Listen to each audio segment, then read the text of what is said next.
Bom dia para você, meu irmão, minha irmã. Nosso evangelho de hoje está em Mateus 4, dos versículos 18 ao 21. E diz aqui na Bíblia a mensagem que, caminhando pela praia da Galileia, Jesus avistou dois irmãos, Simão, que depois foi chamado Pedro, e André. Eles pescavam, estavam lançando suas redes no mar. Esse era o trabalho deles.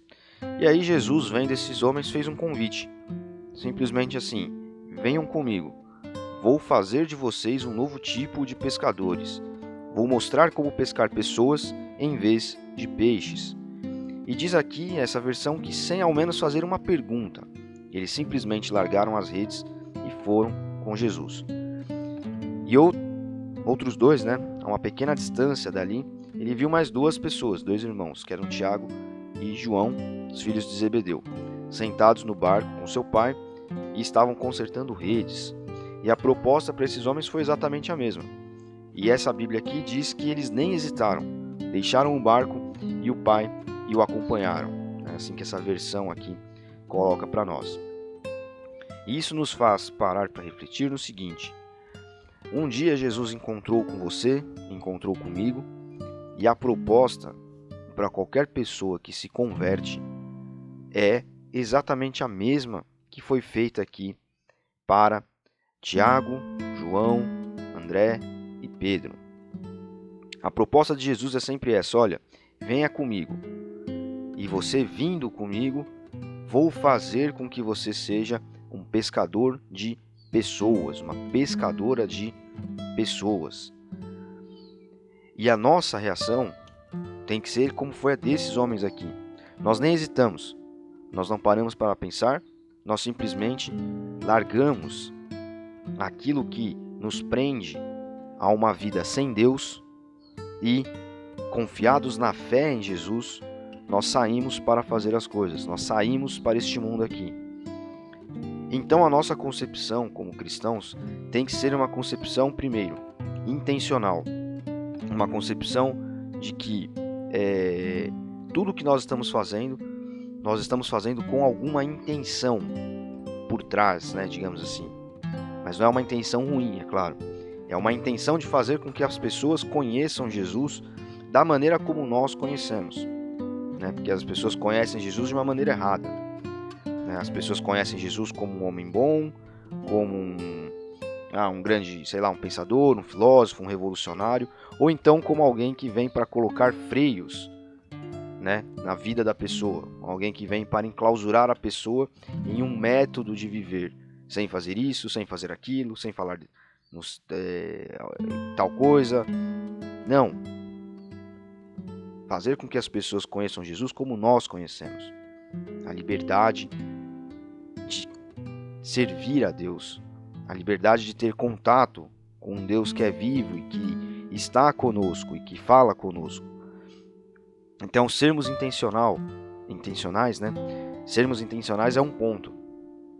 Um segundo ponto é que não há outra razão de estarmos aqui neste mundo que não seja servir a Cristo. E servir a Cristo é servir aos outros, é servir às outras pessoas. Então, um segundo ponto é o significado de vida. Fazer algo. Nós precisamos pegar algo e fazer. Nós não podemos ser... Jesus não nos chama, e aqui esse texto mostra isso, ele não nos chama para nós sermos crentes de banco, que ficam sentados e nada fazem na igreja, que ficam sentados e têm a sua vida cristã para si próprios, para si mesmos, e não compartilham isso com outras pessoas em uma igreja. Então, servir, Cristo nos chama para darmos sentido à nossa vida. E o sentido da vida está em servir aos outros, não só consumir. Nós vivemos um mundo, um sistema financeiro e etc., um costume de vida, uma cultura, onde o consumo ele é hipervalorizado. Então nós só queremos ter para ter mais. Então a pessoa busca um emprego, não pelo emprego em si, mas por quanto paga, para que pagando muito, recebendo muito, ela possa gastar muito em futilidades. Então, se nós pararmos para pensar, tudo é fútil. Tudo aquilo que nós gastamos dinheiro e consumimos, a maior parte daquilo, é futilidade, é conforto que nos emburrece, nos deixa paralisados, né? Nos deixa estagnados, né? Então, enfim, Netflix, fast food, uma série de coisas, né? Que nós temos que sempre ter controle, para que essas coisas não nos controlam. E terceiro, e isso está ligado aos outros 2 pontos que eu falei, Jesus nos chama para contagiar pessoas, para inspirar pessoas. Isso é evangelizar. Evangelizar não é doutrinar as pessoas biblicamente, ficar falando versículos, olha, voltem para Deus ou então serão aniquilados, olha, você precisa mudar de vida porque o inferno é um lugar quente de ranger de dentes. Esqueçamos o inferno e o diabo, né? Eles já estão lá, eles têm as suas condenações, têm o seu destino. Tem crente que se preocupa mais com o diabo e com o inferno do que com falar sobre a maravilha que é a vida com Jesus. Então Jesus nos chama para que nós inspiremos pessoas. Através do nosso serviço, por exemplo, é uma forma de nós inspirarmos pessoas, né?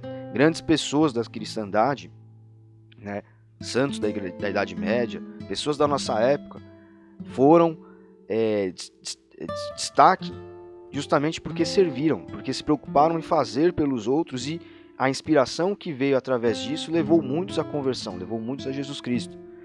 Então, inspirar pessoas, contagiar pessoas, né? Tem crente que anda sempre emburrado, anda sempre de mal com a vida, mas que alegria é essa de ter Deus no coração, né? De caminhar com Jesus.